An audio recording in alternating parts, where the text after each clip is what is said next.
더불어민주당 이재명 대선 후보와 국민의힘 윤석열 대선 후보의 양자 토론 불발됐습니다. 이제 정치권의 시선은 설 연휴 직후인 오는 3일로 예정된 첫 사자 토론 개최에 집중되고 있는데요. 두 분과 정치권 소식 짚어보겠습니다. 김관옥 계명대 교수, 최소영 시사평론가 모셨습니다. 어서 오십시오. 안녕하세요.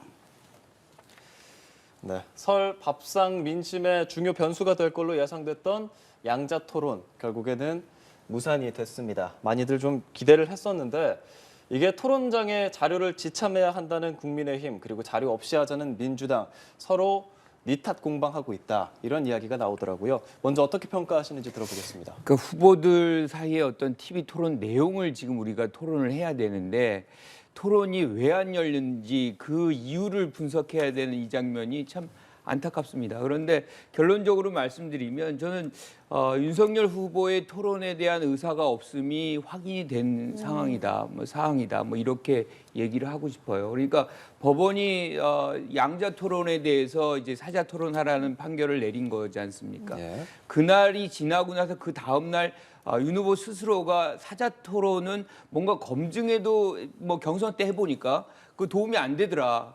근데 경선 과정에서 이 검증이 안 된다는 사실 국민들의 몫인 거지 이게 이제 본인 판단이 몫이 아니거든요. 그런데 어찌됐건 뭐 그렇게 해서 양자만 하겠다라고 얘기를 해요. 그러니까 민주당 같은 경우는 이제 양자라도 하겠다 그래가지고 협상에 들어갔더니 자유 토론한다. 그걸 조건으로 내세우잖아요. 근데 세계에서 이 대선 후보 간에 이 토론에서 자유 토론이란 건 없어요. 그러니까 왜냐하면 분야별로 이제 역량과 비전을 검증해야 되기 때문에 다 정치, 경제 이런 식으로 분야를 나누거든요. 그런데 그거를 무리한 요구를 해요. 그리고 나서 또 요구를 했던 것이 자료를 갖고 들어가지 말자. 그러니까 자료 안에는 무슨 사진, 문서까지 포함됩니다. 다 들어가지 말자라고 얘기해요. 그것까지 이재명 후보 측에서 받아요. 양자 토론을 해야 되겠다고 생각을 하니까. 그런데 이제 이렇게 받으니까 갑자기 그 네거티브에 관련된 자료만 갖고 들어가게 해달라고 얘기하는 거예요. 그리고 그쪽도 거기에 대응할 수 있는 자료만 갖고 들어와라는 거죠. 그러면 우리가 다시 돌이켜서 생각하면 네거티브만 토론하겠다는 거거든요. 그러면 자유 토론이라고 얘기하지 말아야죠, 처음부터. 그냥 네거티브 토론하자라고 얘기를 했었어야죠.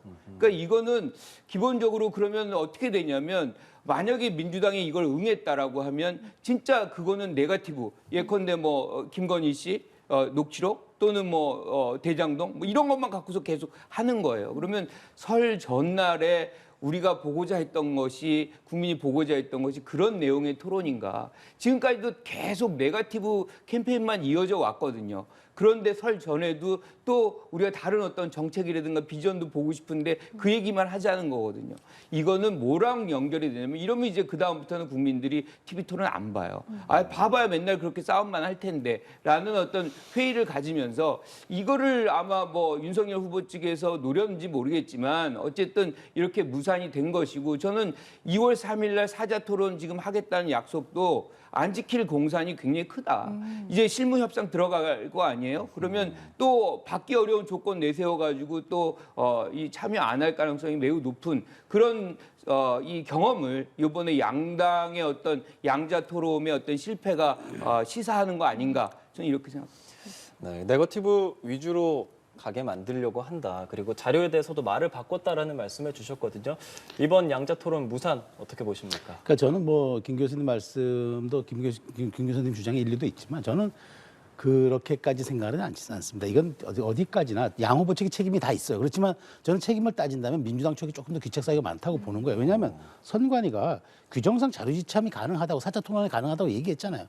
그럼 양자 토론에도 이 규칙이 적용돼야죠. 선관위가 주관하는 법정 토론에는 자료 지참이 가능한데 왜 양자 토론은 안 됩니까? 그리고 이재명 후보가 그랬잖아요. 난 대장동 특검도 대장동 토론도 좋다라고 하지 않았습니까? 그런데 사실 또 국민의힘 주장을 듣고 보면은 그렇습니다.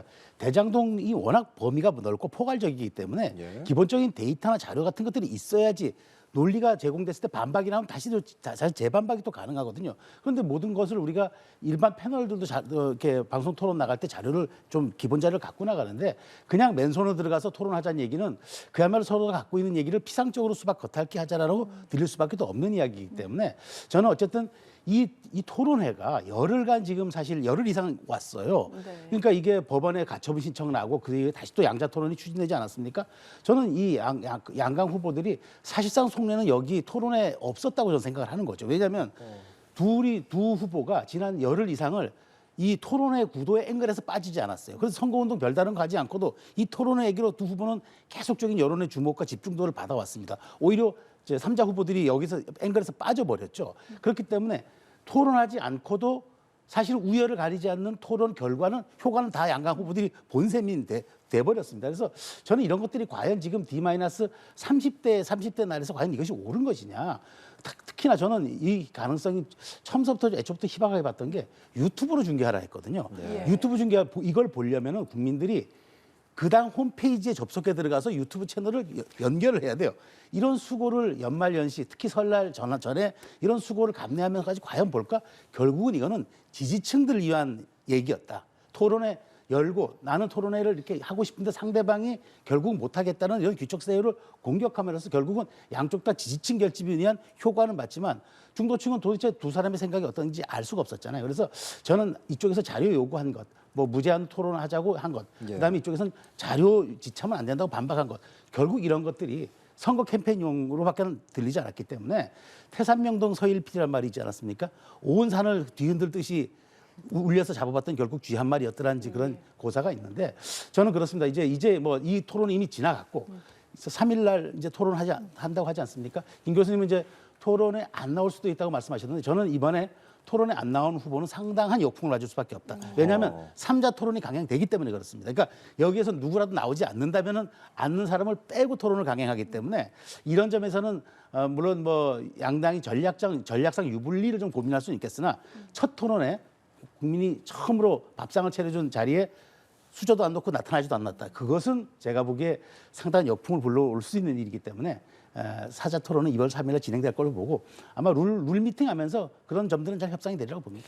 네, 지금 두 분 말씀만 들어봐도 입장 차이가 상당하거든요, 네. 양측이. 그렇기 때문에 뭐 사자 토론이 결국에는 개최가 되더라도 세부 룰을 놓고 또 이견들이 굉장히 많지 않을까 이런 생각이 듭니다. 그 지금 며칠 동안의 어떤 협상 과정을 보면 이제 양자에서 사자로 늘잖아요. 그러니까 주체가 더 늘어나면 사실 그만큼 합의도 어려운 거거든요. 지금 양자도 이렇게 합의가 안 되는데 사자가 더 어렵겠죠. 그런데 저는 뭐 양자의 결렬이 사자의 불참자를 굉장히 옥죄는 효과를 지금 말씀하신 대로 만들어낼 거다라고 생각을 해요. 그런데 우리가 그럼에도 불구하고 제가 윤석열 후보가 참여 가능성을 낮게 보는 이유는 윤석열 후보가 사실은 설전의 특정 날짜예요. 특정 시간대 예. 그리고 특정 주제로 방식으로 하자고 얘기했을 때 가장 강조했던 게 뭐냐면 설전에 많은 국민들이 모여서 이렇게 좀 같이 알 권리를 충족시켜 주자 뭐 이런 얘기가 가장 취지였던 것이고 저는 그 부분에 대해서는 굉장히 공감을 했어요. 그런데 그게 사실은 실현할 수가 없었거든요. 왜냐하면 TV 방송이 안 되는 것이기 때문에 지금 말씀하신 대로 뭐 홈페이지나 후보 채널로 봐요. 그러면 그걸 볼 수 있는 사람이 몇 명이나 되겠습니까? 그러니까 처음부터 사실은 취지가 반영이 안 되는 그런 방식이었음에도 불구하고 계속해서 양자 토론이 가능한 듯이 몰고 갔었다라고 얘기할 수 있는 거죠. 그러니까 오히려 어제 그냥 법원이 얘기한 대로 사자가 만나서 TV 토론했으면 네. 아주 깔끔해요. 그러면 국민들의 알 권리, 그다음에 뭐 검증권 다 이제 충족이 되고 선택권까지 보장이 되는 겁니다. 그런데 그거를 지금 양자로 해가지고 무산시켜 버린 거 아니에요. 그런데 이제 3일로 이제 뭐 날짜가 박혀 있으니 네. 그 부분은 우리가 저는 기대를 하고 있지만 지금 양자 간의 어떤 이런 이 협상도 이루어지지 않는 걸 보면 참 어두운 이 그렇게 전망이 있는 거 아닌가 뭐 저는 이렇게 좀 회의적 시각을 좀 갖고 있어요. 저는 이제 그 3일 토론회 이제 포맷 같은 거를 이렇게 제가 얼핏 이제 들었는데 이제 자유 토론이 있고 그다음에 이제 외교 안보 뭐 이렇게 이제 경제 이런 쪽으로 좀 분야 부동산 이렇게 예. 나눴더라고요. 그렇기 때문에 그 굳이 막 말하자면은 이제 세 분야 정도로 이제 진행되기 때문에 그리고 이것은 일정한 룰과 포맷이 있어요. 그러니까 자기 주도권 토론이 있고 양자 그러니까 토론할 때 총량의 시간이 있고 답변 시간이 있고 그다음 넘어가는 과정들이 있기 때문에 사실은 여기에서 놓고 보면은 그다지 이른바 랠리가 될 가능성이 많지가 않아요. 그러니까 결국에는 갖고 있는 생각들, 공약들, 정책들을 구체적으로 좀 한번 설명하는 기회가 될 것이고 양쪽이 이렇게 뭐 정말 우리가 흔히들 얘기하는 이른바 공방, 랠리, 그다음에 뭐 티키타카라 그러잖아요. 왔다 갔다 예. 그런 것들은 거의 없을 공산이 크기 때문에 오히려 저는 첫 토론은 국민들에게 4명의 얼굴을 종합적으로 우리가 미디어를 통해서 한 자리에서 본다라는 그런 측면 외에는 그 큰 뭐 말하자면 쟁점 같은 게 없을 거기 때문에 룰 협상도 그렇게 뭐 갈등이 많을 것 같지도 않고 여기서 만약 빠진다는 후보는 토론을 피하는 사람이 결국은 뒤로 숨을 수밖에 없지 않느냐라는 그런 비난 여론과 역풍이 불기 때문에 특히나 토론이 지금 이게 한 보름간 전국을 주도하면서 네. 사람들 도대체 토론의 중요성 오히려 한번 더 일깨우는 그런 계기가 돼버려서 여기에 말 불참하거나 이런 경우는 상당한 저는 정치적인 부담을 감수해야 되고 남은 선거 법정 토론 3자가를 하더라도 그런 것이 일부 영향 끼쳐서 그것도 반영되기 때문에 저는 2월 3일 토론은 진행될 것이라고 저는 생각을 합니다. 네. 오히려 참여 불참 여부가 더 후보들의 유불리에 영향을 줄 거다. 좀 이렇게 보시는 것 같은데 공감하십니까? 그렇죠. 그러니까 사실은 2월 3일 날 불참을 한다 그러면 특히나 윤 후보가 불참한다 그러면 처음부터 양자 토론도 생각이 없었구나. 사실은 사자 토론을 이렇게 기피하기 위해서 양자 토론의 협상을 이용한 거구나. 뭐 이렇게 해석이 되는 것이 확인이 되는 거거든요. 예. 그래서 윤 후보 같은 경우는 2월 3일 날 만약에 이제 사자 토론에 참여를 안 한다 그러면 뭐 그 과정 속에서 또 만약에 협상의 어떤 뭐 합의가 안 만들어진다 뭐 이런 명분을 내세우긴 하겠지만 예. 국민들이 이제 그거를 받아줄 수만큼 있을 만큼의 어떤 상황이 아니라는 거죠. 왜냐하면 지금 우리가 설 전에 기대했던 것이 무산이 됐기 때문에 네. 국민들 상당한 실망감이 있어요. 그런데 사자 토론에 어떤 또 뭐 합의가 안 된다. 그래가지고 나는 못 가겠다라고 한다 그러면 결국에는 이 토론에 대한 의지가 없었구나. 아예 뭐 그렇게 생각하면서 상당한 이제 정치적 타격을 받을 수밖에 없다 이렇게 봅니다. 네. 사실 뭐 저희 가족들도 그렇고요. 많은 주변의 사람들이 이번에는 TV 토론을 하겠거니 네. 하겠지라고 네. 기대를 했었는데 이런 얘기가 계속 나오는 게 결국 토론이 좀 적어서거든요. 물론 선거운동이 시작되는 15일 이후에는 3차례 토론을 하겠지만 이렇게 토론이 만약에 진행이 된다. 사자 토론이 3일 날 된다면 두 분께는 어느 쪽이 유리하다고 생각하시는지 먼저 여쭤보겠습니다. 그러니까 지금 먼저 이렇게 TV 토론이 적었다는 부분부터 좀 말씀드리면은 사실은 윤석열 후보가 처음 나와서는 법정 토론 3회만 할 것처럼 얘기를 했어요. 그러다가 지지율이 좀 떨어지니까 TV 토론 더 하겠다. 뭐 이렇게 얘기를 좀 했던 예. 거거든요. 그런데 다시 또 TV 토론을 안 하는 이 장면이 벌어진 것은 이 TV 토론회라는 게 의미는 뭐냐면 국민들의 알 권리 그리고 비교적인 검증의 어떤 기회 뭐 이런 것들을 좀 체계적으로 우리가 가질 수 있는 시간이거든요. 리얼타임으로. 예. 이게 굉장히 중요합니다. 특히나 2030 세대나 중도층이나 부동층 같은 경우는 그런 어떤 검증 과정을 통해서 자기 의사결정을 하는 추세가 굉장히 높아요. 그런데 그분들에게 기회를 지금 안 주고 있는 거잖아요. 그래서 이거는 빨리 더 많이 해야 되는 것이 마땅하다라고 말씀 먼저 드리고 싶고요. 예. 지금 뭐 사자 토론에서 그럼 누가 더 유리할 것이냐? 뭐 그걸 완전히 뭐 어느 방향 어느 분이 더 유리하다 뭐 불리하다 얘기하기는 어렵지만 지금 사실 윤석열 후보가 사자 토론을 먼저 이제 거부를 했던 거 아닙니까? 예. 거기에 대해서 뭐 심 후보나 안 후보가 굉장히 비판을 많이 했던 것이고 예. 그렇다 그러면 그 과정 속에서 타깃이 됐던 윤 후보에게 좀 더 많은 질문의 공세가 가지 않을까 뭐 이런 생각을 한다 그러면 조금 뭐 윤 후보에게 좀 불리하다. 그러니까 누구에게 유리하다기보다는 약간 윤 후보에게 불리할 국면이 있지 않을까. 그러니까 질문의 어떤 강도 뭐 이런 것이 좀 더 높게 전개되지 않을까 싶은데 어쨌든 기회라는 거는 다 공평하게 주어지기 때문에 네. 사실은 뭐 주도권 자기의 어떤 질문들이 다 정해져 있기 때문에 딱히 어느 후보에게 유리의 분리를 주기가 쉽지는 않은 거죠. 네. 윤 후보에게 불리하다고 생각하는 것 같은데 어떻게 생각하세요? 저는 뭐 꼭 그렇게 보진 않는 게 그러니까 말을 잘하는 것과 말을 잘하는 후보에게 투표하는 행위는 완전히 다릅니다. 그러니까 이제 또 별개의 행위이기 때문에 그리고 우리가 이제 그 2016년 이제 미국 선거에서 힐러리와 클린턴이 붙었던 그 선거에서 그 첫 토론이 굉장히 관심을 끌었어요. 그래서 미국 대선 역사상 가장 높은 시청률을 기록했습니다. 예. 그리고 바로 그 다음날 직후 여론조사를 돌렸어요. 누가 잘했다고 보느냐? 56대 34가 나왔어요. 힐러리가 훨씬 잘했다고 나왔어요. 근데 다 아시잖아요. 대통령 누가 됐는지. 예. 그렇기 때문에 저는 뭐 김 교수님 말씀하신 것처럼 그런 거예요. 이재명 후보는 말을 잘할 것 같아라는 기대감 때문에 잘해봐야 본전이 될 수도 있고 윤석열 후보가 어느 정도 일정선에서 막아낸다 그러면은 뭐 잘하네. 그러면 저는 믿져야 또 본전인 거란 말이에요. 그래서 본전 토론이 될 가능성이 매우 높다고 보고 다만 제가 여기서 이제 승패를 가를 지점은 어디냐? 저는 이렇게 생각합니다. 지금 각 당의 후보들 공약을 한번 보십시오. 누가 조금 이렇게 좀 제대로 그러니까 대중의 호응 있는 공약 내놓으면 바로 따라갑니다. 그러니까 뭐 마치 주식 장세에서 추격 매수하듯이 따라가가지고 거의 비슷하게 지금 공약들이 이루어져가지고 사실 얼굴을 가려놓고 이게 누구 공약입니까 물어보면 누구 공약인지 맞습니다. 헷갈릴 수 있어요. 예. 그래서 그런 공약들을 그런 정책들을 국민 앞에서 과연 내가 이것을 실현할 수 가능한 것이냐. 그다음에 이것에 대한 철학적 배경은 무엇이냐. 앞으로 내 집권한다면 이걸 어떻게 이끌어갈 것이냐. 예. 이런 점들 제대로 설명해내는 후보가 동감을 받을 것이고 그런 점들, 그 설명하는 과정에서의 태도, 열정, 진정성, 자세 이런 것들에 이제 승패가 갈릴 거예요. 특히나 중도층들은 어떤 그 핵심 말의 맥락보다 애티튜드, tức 태도를 높이 보기 때문에 그런 점들이 저는 승패를 가를 것이라고 보여서 만약 구체적으로 내용을 가지고 변별력을 따지기보다는 그것을 설명해내는 과정을 통해서 유권자들의 홍도를 이끌어내는 게 저는 승리의 변곡점이 될 것으로 분석합니다. 네, 알겠습니다. 대선 후보들 움직임도 좀 짚어보겠습니다. 이재명 후보가 고향인 경북 안동으로 향하면서 과연 이번 대선에서 TK 표심을 얼마나 잡을 것이냐도 또다시 관심에 떠올랐는데 이 질문은 김관옥 교수님께 드리면 좀 좋은 얘기를 많이 해주실 것 같아서 우선은 최 평론가님께 질문 드리겠습니다. 이재명 후보가 결국은 지금 어떤 한 달 동안에 어떤 이슈나 어떤 정책, 어떤 그 일정을 내놔도 지지율이 요지부동이었잖아요.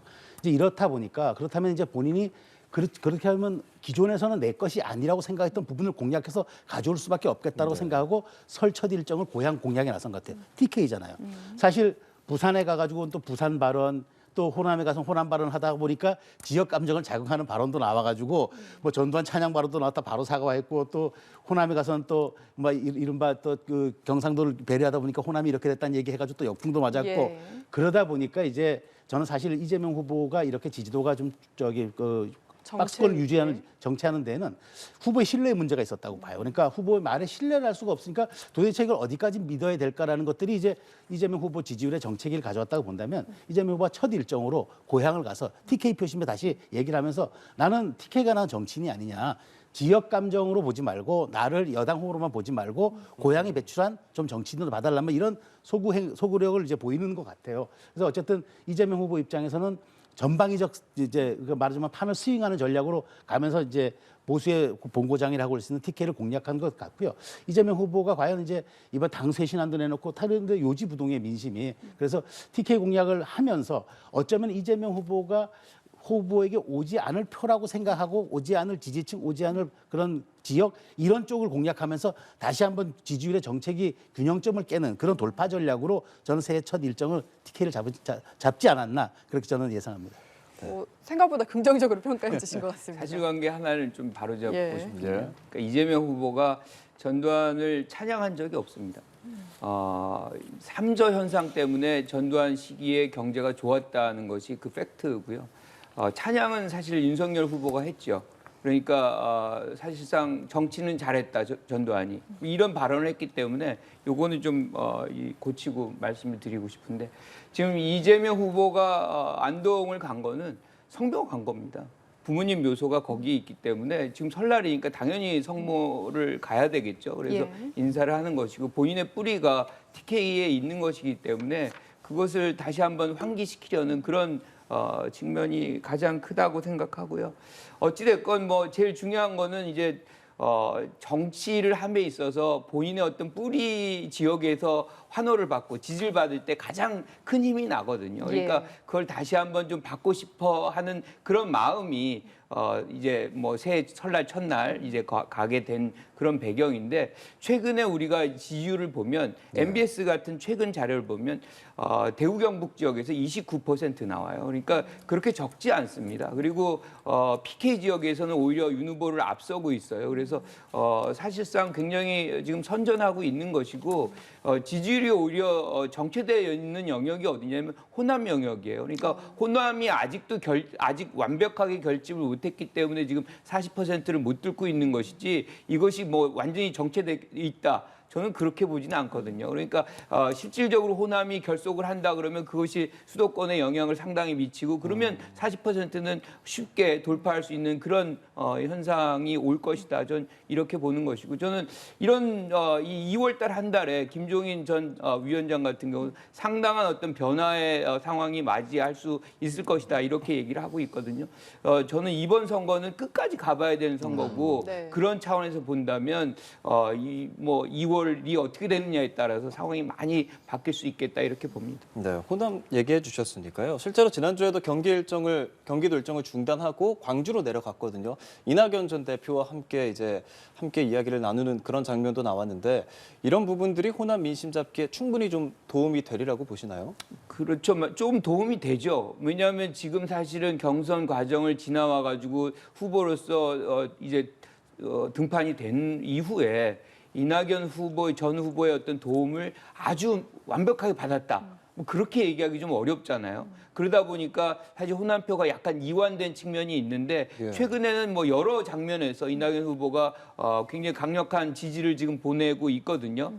그리고 또 한 가지는 지금 호남에 대한 어떤 공약 뭐 이런 부분들이 사실은 뭐 문재인 이 정부가 들어설 때도 여러 가지가 있었던 게 있어요. 그런데 실천 안 된 부분이 꽤 있거든요. 그래서 이제 갑작스럽게 내려가서 그러한 부분들을 다시 환기시키고 나는 이거를 반드시 공약을 지키겠다는 것을 약속한 것이기 때문에 그 이후의 어떤 과정 속에서 뭐 민주당이 뿌리는 여전히 호남입니다. 그러니까 그 호남 없이 사실상 민주당이 있을 수 없는 것이기 때문에 그것을 계속 각인하고 각오를 다진다면 호남 민심이 돌아올 수 있을 것이다. 뭐 저는 이렇게 봐요. 네, 이 후보는 경북 안동에 갔고 그리고 국민의힘 윤 후보는 인천 강화군의 이제 강화 평화 전망대를 방문을 합니다.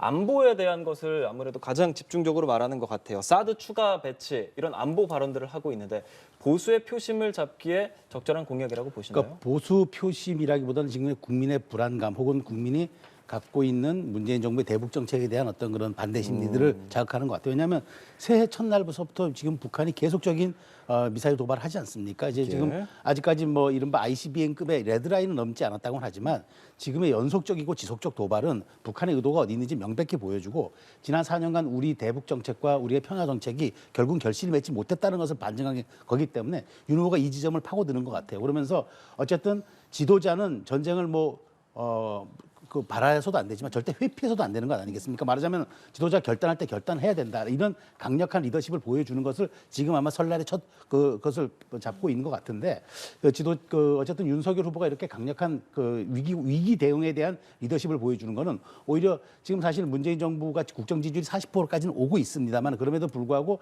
대통령이 왜 갈등에 중재하지 않느냐, 갈등의 현장에 왜 나타나지 않고 또 그리고 결단의 순간에 왜 결단하지 않느냐 이런 이제 말하자면 국민의 불만들이 있단 말이죠. 예. 이런 것들을 지금 윤석열 후보가 가는 것 같은데 그러면서 돌아오는 길에 아마 북한이 보이는 이제 망향대에 가가지고 아마 이산 가족 실향민들을 좀 위로하는 그런 이제 행사도 가질 것으로 보여서 지금 어쨌든 북한이 의도하든 의도하지 않았든 지금 사실 우리 선거에 좀 일정한 영향을 끼치는 구도가 맞단 말이죠. 뭐 과거처럼 북풍이 어떤 정략적 의도의 북풍이 아니라 북한이 지금 존재감을 과시하고 바이든 정부에 대한 그런 무력 시위를 통해서 결국에는 북한이 국제사회에 보내는 메시지를 보내고 있는 그런 상황이기 때문에 여기에 대응하는 것도 대선 후보들로서는 상당히 중요한 지점이 돼버렸단 말이죠. 그래서 이런 것들에 대해서 지금 윤석열 후보가 새해 벽두부터 지금 여기에 초점을 맞추는 거는 보수 표심뿐만 아니라 제가 아까 말씀드린 국민 불안 심리도 분명히 좀 제어하는 그런 양자적 효과를 노리면서 이런 첫 일정을 갖고 있는 것이라고 저는 분석합니다. 네, 이 부분에 대해서 김 교수께서도 하신 말씀이 좀 있으실 것 같아요. 그렇죠. 지금 백악관에서 이제 미사일 발사에 대한 규탄 성명을 냈고요. 하지만 제일 중요한 방식은 외교다라고 분명히 명백하게 얘기했습니다. 군사적인 수단이 아니라 외교가 중심에 있다는 얘기를 반복적으로 하고 있어요. 그거는 이 불필요한 어떤 한반도에서 긴장을 고조시키는 행위를 안 하겠다는 것이거든요. 저는 이게 굉장히 중요하다라고 생각을 합니다. 그런데도 불구하고 윤 후보 같은 경우는 뭐 사드를 추가적으로 배치해야 된다 또는 선제 타격을 해야 된다 뭐 이런 주장을 하고 있거든요. 우리가 몇 년 전에 사드를 배치할 때 그 상황을 한번 생각을 해본다면 이거는 북한과의 문제이기도 하지만 중국과의 문제로서 바로 비화가 되거든요. 중국은 우리나라와 무역 관계가 한 25% 우리가 의존되어 있어요. 예. 그때는 사실상 무역 제재를 본격화한 것도 아닙니다. 만약에 지금 이제 코로나로 해가지고 사실 소상공인 자영업자들 굉장히 많이 피해를 보잖아요. 사드 추가 배치하게 되면 한중 뭐 무역 갈등이라는 거는 본격화될 수밖에 없는 것이고, 그럼 우리 지금 수출로 해가지고 경제가 지금 돌아가고 있는데 이것도 사실은 막힐 수가 있는 것이 굉장히 위험한 발언입니다. 그리고 이제 선제 타격 같은 경우도 마찬가지. 전쟁이 나면 당연히 뭐 어떤 수단과 방법을 다 쓰지요. 하지만 중요한 거는 이 대통령 후보라는 지도자가 이렇게 선제 타격을 얘기해버리면 불필요한 긴장이 확 고조가 돼요. 항상 상대가 있는 것이고, 그러면 우리가 선제 타격 얘기하면 북한에서는 그거에 대해서 준비 안 하겠습니까? 이러면 쫙 올라가는 거죠. 그래서 최근에 미국의 군사 전문가가 뭐라고 얘기하냐면, 윤 후보가 당선이 되면 사실상 이 우발적인 어떤 선택을 통해서 굉장히 불안정한 상황이 맞이할 수 있다라고 얘기를 했고, 더힐 같은 데서 뭐라고 평가를 하냐면, 지금 이 윤 후보가 된다 그러면은 미국의 어떤 이익에는 더 부정적인 효과가 만들어질 것이라는 얘기를 계속 해요. 그러니까 이런 어떤 긴장을 고조시키는 것이 미국이 원하는 바가 아니라는 것이 뚜렷하고 함에도 불구하고, 그럼 윤 후보가 왜 이렇게 본인은 뭐 예컨대 한미동맹 굉장히 강조하면서도 이렇게 하느냐. 그러니까 뭐 이 지지자들의 어떤 결속을 위한 그런 부분이겠지만, 사실은 이렇게 긴장이 고조되면 우리가 2010년에 뭐 겪었지만 연평도 피폭, 그리고 뭐 천안함 피폭, 뭐 이런 일들이 벌어지게 됩니다. 가능성이 높아지는 거죠. 그렇죠? 자, 이렇게 될 때 가장 이제 사실은 위기에 놓여지는 것은 2030 청년들이에요. 예. 그들이 전쟁의 주체가 돼야 되는 것이고, 이 앞에 나가서 자기의 목숨을 걸어야 되는 이 장면이에요. 자, 이 부모들은 또 어떻게 됩니까? 이 군의 자식들을 보낸. 그러니까 사실은 지도자들은 그래서 말의 신중함이 굉장히 필요한 거거든요. 그런데 가볍게 지지층 결속만을 위해서 선제 타격, 뭐 사드 추가 배치, 이거는 굉장히 부적절하다, 이렇게 비판하고 싶습니다. 저도 제가 좀 짧게 말씀드리고 네. 싶은 게, 그러니까 김 교수님 말씀은 분명히 그 측면에서는 일리가 있습니다만, 또 반대적인 측면에서 놓고 보면, 그럼 우리가 중국이 원하는 대로 사드 추가 배치 안 하고 다 해줬는데, 그럼 중국이 우리에게 외교, 경제적인 자기들도 이익이 있으니까 교류한 것 외에 우리 이른바 한류 문화, 한류라든가, 그다음에 북한 그 한국의 문화 들어오는 걸 막는다든가, 예. 역사 공정 왜곡한다든가, 중국이 정말 같이 호혜 평등 차원에서 한 게 없어요. 그런 점을 지적하지 않을 수 없고, 또 하나는 지금 말씀하신 것처럼 이제 그 선제 타격을 말씀하셨는데, 그 얘기는 우리 3원칙이 있습니다. 그건 우리 국방백서에 나와 있고, 문 대통령도 말씀하신 거예요. 그러니까 북한이 징후가 보이면은 그 징후에 대한 선제적 타격한다. 날아오면 요격한다. 그다음에 우리가 폭격당하면 받은 만큼 돌려준다가 이게 3원칙이에요. 그러니까 그 원칙을 얘기한 것을 확인한 것에 지나지 않는데, 너무 그것을 전쟁광처럼 혹은 호전적인 지도자처럼 그렇게 좀 평가하는 것은 저는 좀 많이 나간 평가라고 생각하고요. 해석의 여지는 분명히 다를 수 있고 보는 관점이 다를 수 있으나, 어떻게 하든 우리가 우리 국민의 안보와 우리 국민의 생명을 지키고 자주권을 지킨다, 이 원칙에는 분명히 우리가 확실한 선을 거둬야 한다. 저는 그렇게 말씀을 드리고 싶습니다. 네. 네, 윤 후보가 확실히 민감한 문제를 좀 건드렸다라는 생각이 들고, 이재명 후보도 사법시험 제도 부활 일부 시키겠다, 또 정시 확대하겠다, 이걸 얘기를 해서 네. 또 논란이 있더라고요. 저는 뭐 이게 이제 세 가지 청년 정책이라고 내세운 건데, 좀 저는 늦었지만 이거는 굉장히 좀 필요했던 부분이다라고 생각을 해요. 그러니까 제일 중요한 게 이제 공정성을 확보해 나가자는 거거든요. 그러니까 실질적으로 이제 사실을 다시 부활하는 것이, 예컨대 지금 있는 로스쿨을 폐지하자는 게 아니에요. 그러니까 로스쿨은 로스쿨대로, 사실은 사실대로 이렇게 해서 병행 추진하자는 거거든요. 그러니까 사실을 부활하는 가장 결정적 이유는 돈 없는 학생들도 사실 볼 수 있는 기회 갖게 하겠다는 거거든요. 변호사 될 수 있는 기회 갖게 하겠다는 거거든요. 그러니까 로스쿨을 들어가려면 사실은 기본적으로 어마어마한 돈이 들어갑니다. 그러니까 미국의 흉내내서 사실 우리나라가 만든 거예요. 그리고 거기에 어떤 우리가 얘기하는 리걸 서비스를 확대하자는 그런 취지에서 이제 더 많은 변호사를 양산하겠다, 뭐 이렇게 해서 만들어 놓은 거지만, 사실 돈 없는 학생들은 접근이 안 됩니다. 이거 자체가 등록금이 우리 뭐 대학원 이 정도 수준이 아니에요.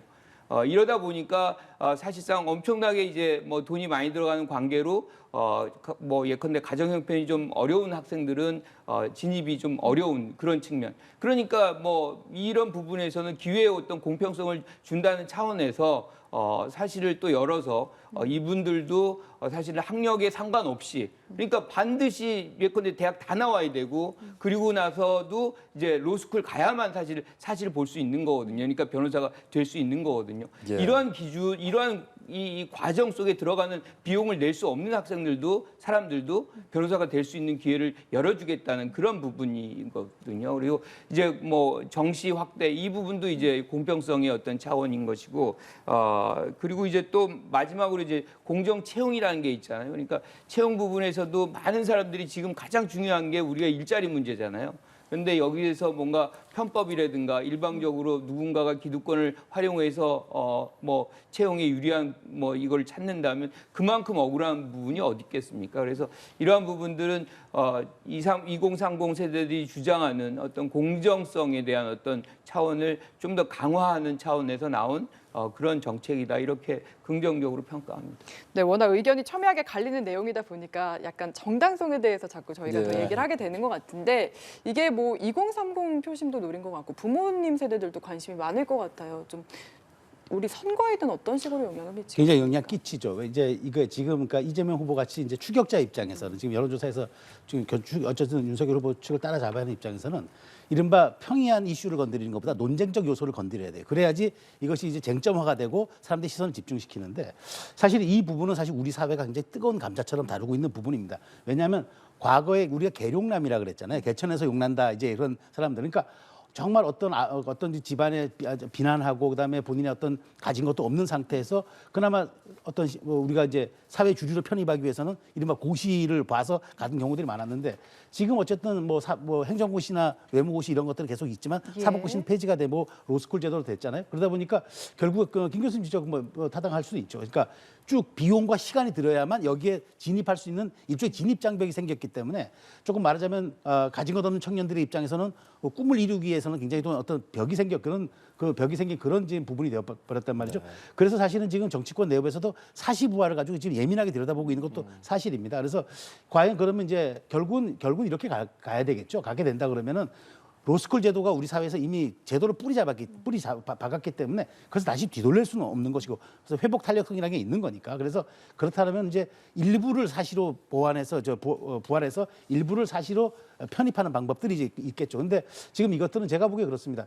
그러니까 저는 이런 사시부활 같은 거 이런 걸 가지고 저는 TV 토론 한번 했으면 좋겠어요. 그래서 각 후보 갖고 있는 철학, 그 당이 갖고 있는 그런 정책 이런 것들과 잘 치환되면서 이것들을 이제 대중에게 설득력 있게 얘기하는 과정들이 결국 국민의 마음을 사는 것 아니겠습니까? 사시부활 사실 이건 정답이 있는 건 아닙니다. 그럼에도 불구하고 상당한 젊은 층과 그다음에 어떤 그 나이 드신 분들 말씀하셨지만 그런 분들이 이 점에 대해서 지금 그 주의 있게 들여다보고 있는 사실이고 기회를 달라고 요구하고 있는 것도 맞습니다. 그렇다면 이 부분을 어떻게 대선 후보들이 정책적으로 소화해낼지 그것을 보여주는 역량의 시금석이 전 될 거라고 생각합니다. 네, 두 후보 다양한 공약을 내놓으며 표심 잡기에 열을 띠고 있는데요. 여론조사 결과 한번 보겠습니다. 리얼미터의 여론조사에 따르면요. 물론 뭐 두 후보 모두 오차 범위 안에서지만 윤석열 후보 조금 앞서는데 사실 이렇게 나오고 있는 이런 조사마다 격차가 워낙에 커서 뭐 일희일비하기는 좀 어려운 상황 같고요. 이렇게 지금 흐름을 딱 봤을 때 연휴 이후에 어떤 식으로 흘러갈까 이걸 궁금해하시는 분들이 참 많거든요. 김 교수님 어떻게 생각하세요? 그러니까 리얼미터는 ARS로 하는 거거든요. 이게 전통적으로 지금까지는 윤석열 후보가 굉장히 강세를 받던 그런 이 여론조사 방식입니다. 방식을 채택하는 거예요. 예. 그런데 이게 지금 보면 우리가 이제 여기 보시면 이재명 후보가 상승을 하고 있고 윤석열 후보가 지금 하락을 하고 있거든요. 그리고 여기에는 안 나오지만 이제 작은 데이터 날짜별로 하면 지난 금요일은 오히려 이재명 후보가 윤석열 후보를 2.4% 앞서는 결과가 나와요. 예. 그러니까 추세는 기본적으로 윤석열 하락, 이재명 상승의 추세가 확인됐다. 뭐 이렇게 얘기를 할 수 있는데 사실은 뭐 이거는 그렇게 큰 흐름이라고 얘기하기는 좀 어렵고요. 제일 중요한 거는 TV 토론이 가를 것이다. 저는 생각을 합니다. 그러니까 TV 토론 이후에 상당한 이제 출렁거림이 발생을 할 것이고 그것이 새로운 지지율을 구성할 공산이 크다. 저는 이렇게 봅니다. 예.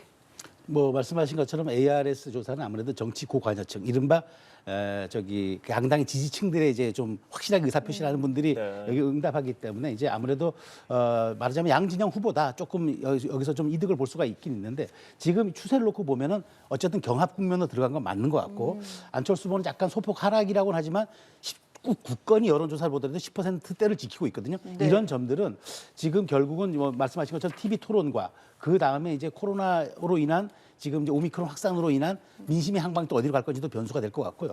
말씀드린 북한의 도발 문제도 결국은 이제 이것이 어떻게 우리 국민들이 안보 요소를 받아들이는가 이런 점들도 예. 변수가 될 수 있어서 이제는 뭐 제가 보기에 네거티브 같은 것들이 이제 영향을 끼치기보다는 이런 지금까지 꺼내놓은 것들로 이제 평가받는 그런 시기가 됐기 때문에 이제부터는 더 정밀한 오차범위 이내의 격차들이 저는 계속 예. 좀 진행되지 않을까 그렇게 분석합니다. 네, 알겠습니다. 설 당일에 두 분과 정치권 이야기 나눠봤습니다. 김관옥 계명대 교수, 최수영 시사평론가입니다. 고생하셨습니다. 고맙습니다.